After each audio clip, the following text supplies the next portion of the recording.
Robert Redford was one of the greatest names in modern Hollywood. The 89-year-old actor died early this morning at his home in Utah. That's according to his publicist. An event has just shaken the international public. Robert Redford, the icon who once made all of Hollywood bow, has closed his life at the age of 89 in silence. His publicist said he passed away in his sleep early this morning at his home in the mountains outside of Provo, Utah, surrounded by loved ones. In the midst of that grief, Sybil Sagers, the soulmate wife, appeared to deliver her final farewell. Her short, heart-wrenching words not only depicted a departure, but also unveiled a journey of lost tragedy and unspoken feelings. And right now, that entire picture will be revealed in this video. I admire him for not only his work as an actor, but as a director with Quiz Show. On the morning of September 16th, 2025, Robert Redford passed away in his sleep at his private home in Sundance, Utah. He was 89 years old, and he was a hero to a lot of people in our industry, including myself. The information was confirmed by family representative Cindy Bergerer.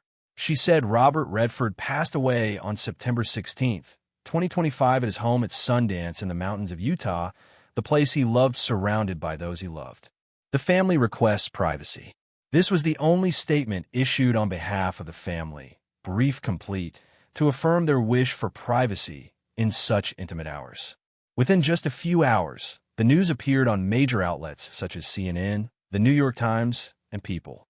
The reports simultaneously emphasized the detail that he departed peacefully at the place he had been attached to for decades, surrounded by close ones.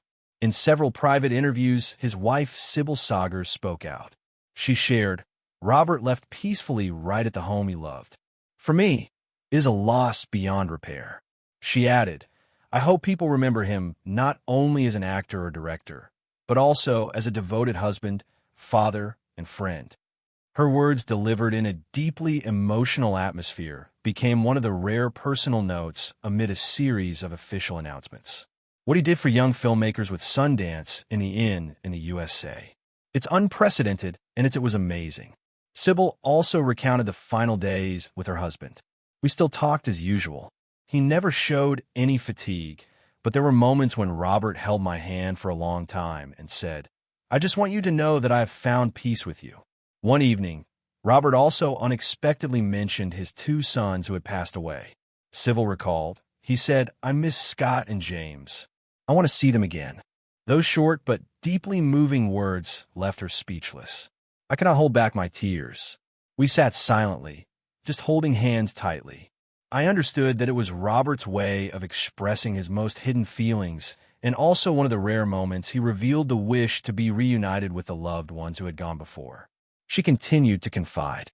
"At that time, I did not think it was a farewell, but now looking back, that was exactly the way he chose to say goodbye." These lines in the context of the family's absolute silence became the scarce glimpse for the public to imagine the final private moments of a legend. Reactions from Hollywood quickly spread. Jane Fonda, his longtime co-star, sent a statement to the press. "It hit me hard this morning when I read that Bob was gone. I can't stop crying. He meant a lot to me and was a beautiful person in every way." Jane's words were not only her personal feelings, but also stood for a generation who had stood side by side with Robert Redford in classic films. The same day, Meryl Streep wrote briefly, "One of the lions has passed." For her, Robert's departure meant that a towering symbol of cinema had closed his journey. The family shared that they wished to hold the funeral in privacy. Within that context, the Sundance Institute, the organization Robert Redford founded in 1981, was expected by many to host a public memorial. The silence was no surprise, as Robert Redford had long been known as a discreet man. For decades, he rarely allowed the media to interfere in his private life. The choice of a short announcement, limited statements, and no information about the funeral also reflected that very spirit. The family wished for him to be laid to rest in simplicity, true to the way he had lived. Amid the brief farewells and Hollywood reactions, another question soon arose. What did Robert Redford leave behind in the end? The public cared not only about his career, but also about his fortune and will. And that became the focal point of debate as soon as the sad news was announced. The legacy he left behind. Robert Redford's official will has not been announced. But as soon as news of his passing spread, the question of his fortune and its division quickly became the center of discussion. This was not only because the value of his estate was estimated at hundreds of millions of USD, but also because the legacy tied to his name was never merely financial. From real estate and film rights to artistic and environmental foundations, altogether form a final treasure that the public is now focused on. The most notable part of Robert Redford's tangible assets lies in real estate. His main residence was his private estate in Sundance, Utah. This was not only his home, but also the heart of the Sundance brand that has entered cinematic history. Real estate experts estimate the property's value to range from 10 to 20 million US dollars, depending on the official acreage and supporting infrastructure. He also once owned a villa in Tybin, California, which was sold in 2024 for 4.65 million US dollars, higher than its initial asking price. In addition, he held property in Santa Fe and previously owned real estate in New York. Although specific addresses have not been disclosed, real estate observers estimate the combined value of these holdings at around 20 to 40 million US dollars beyond homes and land. A significant part of Robert Redford's fortune lies in rights related to cinema. With classics such as Butch Cassidy and The Sundance Kid, The Sting, and All the President's Men, the stream of income from licensing and distribution continues to flow into the estate. In today's age of streaming platforms, that value is even more secure. He also once owned Sundance Catalog, a retail and lifestyle brand sold in 2004. Media reports valued the transaction in the tens of millions of USD, further strengthening the overall estate. He was also known for his passion for collecting art, particularly contemporary works and Native American art. The full collection was never made public, but observers estimate it could be worth tens of millions of USD. When adding real estate, film rights, the art collection, and other investments, Robert Redford's total fortune was estimated by Forbes at around 200 million US dollars. While unofficial, this figure reflects the true scale of the estate he left behind. The matter of inheritance drew equal attention. According to Utah inheritance law, where Robert Redford resided, if no will exists, his wife, Sybil Sagers, and his two daughters, Shauna Redford and Amy Redford, would be the principal heirs. His two sons, Scott Redford and James Redford, had passed away earlier. Alongside the family, public attention has also turned to whether part of the estate would be directed toward the foundations he supported throughout his life. Among them, Sundance Institute, founded in 1981, is considered the greatest legacy outside of his personal life. It became the cradle of independent cinema and had received his steady financial support. Another is the Redford Center, established by Robert and his son James, active in environmental work and documentary film. Both are highly likely to continue receiving support from the estate, though no official details have been confirmed. The numbers regarding real estate and tangible assets and the value of his collection may change once official records are released. Still, they clearly illustrate the scope of wealth held by an artist who was both commercially successful and steadfastly committed to independent art. Amid all the public debate, the name Sybil Sagers has remained ever present alongside Robert Redford. From his final days to the moment the sad news was announced, she stood closest both as the family's representative and as his soulmate. And if one had to choose the greatest legacy of his life, it would not be real estate, an art collection, or film rights, but rather the destined marriage late in life that brought Robert Redford peace and complete love. A destined love amid the spotlight. Robert Redford met Sybil Sagers in 1996 at Sundance Mountain Resort, Utah. At the time, Sybil was already an acclaimed visual artist in Germany, while Robert was world famous for his film career, remained discreet about his private life. That first encounter in a cultural and artistic setting opened the way for a relationship that would endure for many years. They officially married on July 11th, 2009 in Hamburg, Germany. The ceremony was private, with about 30 close guests, held in a simple, solemn atmosphere. It was a late marriage. Robert was 72 and Sybil was 51. But that very maturity made the union more lasting. After the wedding, they lived mainly at their home in Sundance, Utah, where nature and art intertwined in their daily lives. Robert once admitted he always found strength in his wife. In an interview with the New York Times, when speaking about the film All Is Lost, he revealed that he had felt insecure and unsettled and had confided directly in Sybil. This absolute trust reflected the special place she held in his mind. Robert rarely spoke about his private life, but when mentioning Sybil, he never hid his sincerity. Not only standing behind him, Sybil also helped create an artistic imprint alongside him. In 2015, she founded The Way of the Rain, a multimedia project aimed at raising awareness of climate change. Robert contributed by narrating at many important events from major concert stages to international forums. His presence not only added prestige to the project, but also showed the rare companionship between two artists with independent identities. Sybil was also a witness to the glory Robert Redford had built. He has always been remembered as one of the greatest stars Hollywood ever produced. Robert Redford became the face of the golden generation of the 1970s, appearing in numerous classic films, leaving a strong legacy both as an actor and as a director. Beyond being in front of the camera, he established his name behind it and became especially known as the founder of the Sundance Institute, the organization that helped shape and elevate American independent cinema.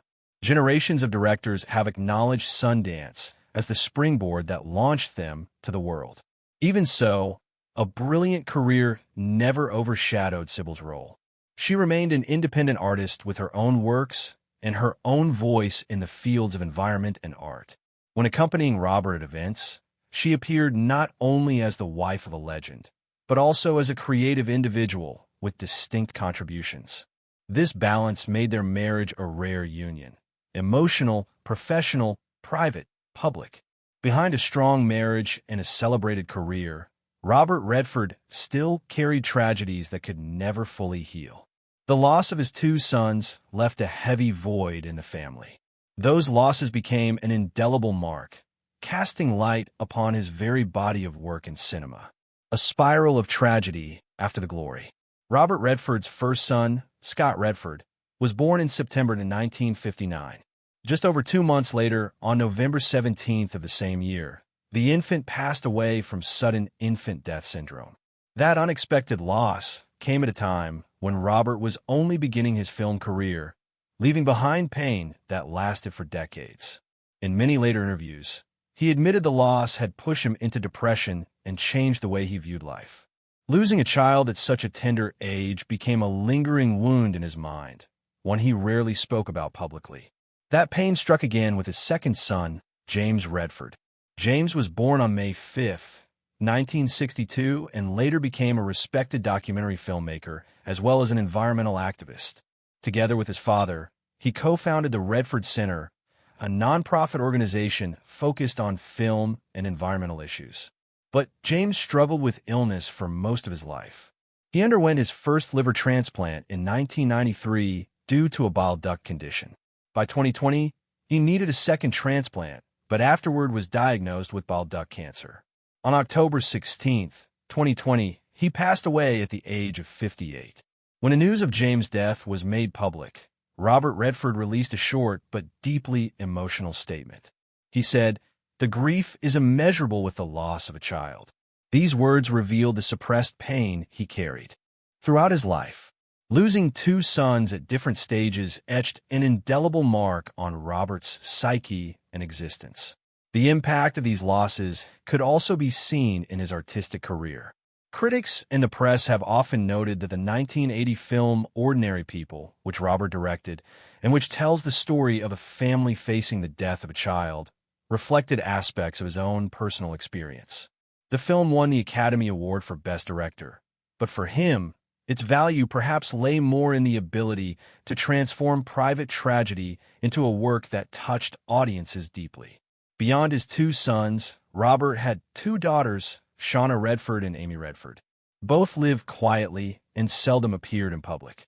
Shauna chose a life away from the media, rarely speaking about her father. Amy, meanwhile, maintained a stronger connection to the arts.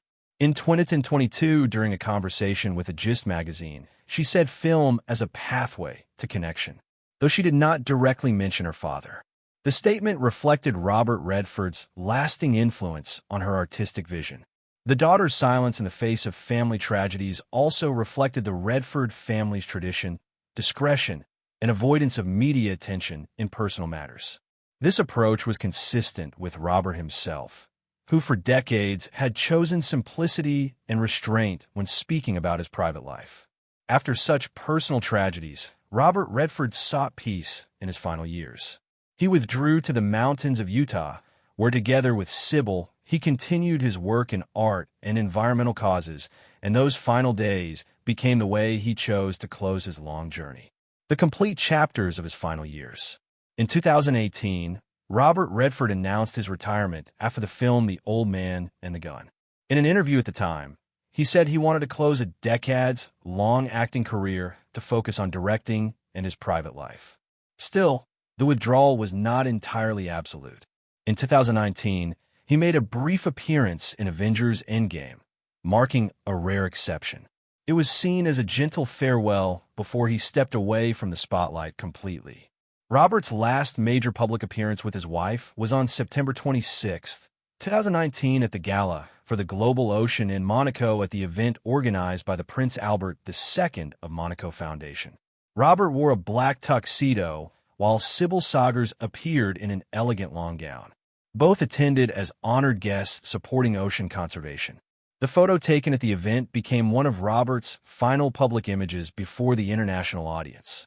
From 2019 onward, Robert Redford rarely attended large gatherings. In his final years, he devoted most of his time to artistic and environmental projects with Sybil. The most notable was The Way of the Rain, a multimedia art initiative founded by her. Robert contributed by narrating at several performances from major U.S. stages to international forums. In 2024, the work was presented at Festival del in Italy with his indirect participation. It stood as proof that even after retirement, he continued to walk alongside his wife in creativity. Beyond artistic activities, Robert Redford maintained his focus on environmental causes. He and Sybil attended international events raising awareness about climate change and nature conservation. Nearing 90, his presence in such efforts grew less frequent but retained symbolic weight. In his personal life, Robert chose quiet days at his home in Sundance, Utah. This mountain retreat was not only tied to his career, but also became his peaceful haven in later life. Friends described his lifestyle as simple reading, conversing with his wife, and contributing within his capacity to matters related to the Sundance Institute. When his passing was announced, the family's representative affirmed that Robert Redford passed away in the place he loved, surrounded by those he loved. What the public could clearly see was Sybil's constant presence throughout his final journey. She was his partner in artistic projects, his everyday companion in Sundance, and the voice quoted in the press as his closest representative. To many, Sybil was not only his spouse, but an inseparable part of his closing chapter. The union of art and private life made their relationship symbolic. After family tragedies and long years of professional pressures, Robert Redford found balance in Sybil. She did not appear as the woman behind a legend, but as an independent artist walking beside him. And through that companionship, he spent his final years in serenity. Robert Redford's death closed a great chapter in American cinema. At the same time, it confirmed that his greatest legacy was not only in films or fortune, but in his late enduring marriage with Sybil Sagers. At 68, she became the one delivering his final words to the world and the one entrusted with preserving his memory. Which Robert Redford film impressed you the most? Share your thoughts in the comments so the memory of a Hollywood lion will endure. Don't forget to subscribe and turn on notifications to follow the next video.